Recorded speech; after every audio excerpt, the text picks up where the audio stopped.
एक और राज्य में कांग्रेस की वापसी, भाजपा की होगी करारी हार, सर्वे ने उड़ाई बीजेपी की नींद। बता दें कि लोकसभा चुनाव के बाद इस साल के अंत में महाराष्ट्र में विधानसभा चुनाव होने हैं। चुनाव से पहले सभी पार्टियों ने कमर कसनी शुरू कर दी है। इन सबके बीच मीडिया में ताजा सर्वे आया है, जिसे देखकर बीजेपी की नींद उड़ना तय माना जा रहा है। महाराष्ट्र में कुल 288 सीटें हैं।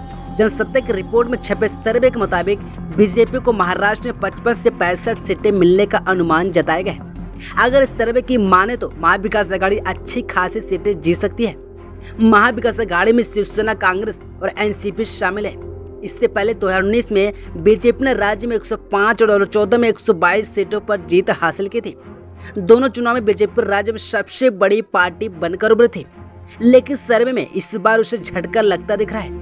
रिपोर्ट के मुताबिक सर्वे बीजेपी की आंतरिक रिपोर्ट के हवाले से दिया गया है। रिपोर्ट में कहा गया कि एकनाथ शिंदे को बीजेपी के सहयोग से दोबारा सत्ता में आने का पूरा भरोसा है।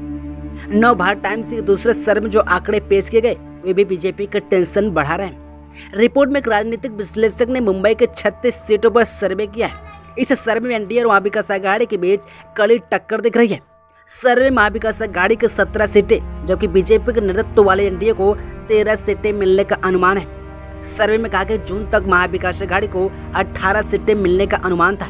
महाविकास आघाड़ी के लिए संजय राउत ने भी जीत का दावा किया है। संजय राउत ने कहा कि इस चुनाव में बीजेपी के नेतृत्व में एनडीए चुनाव हार रही है। महाराष्ट्र में महाविकास आघाड़ी अपनी सरकार बनाएगी।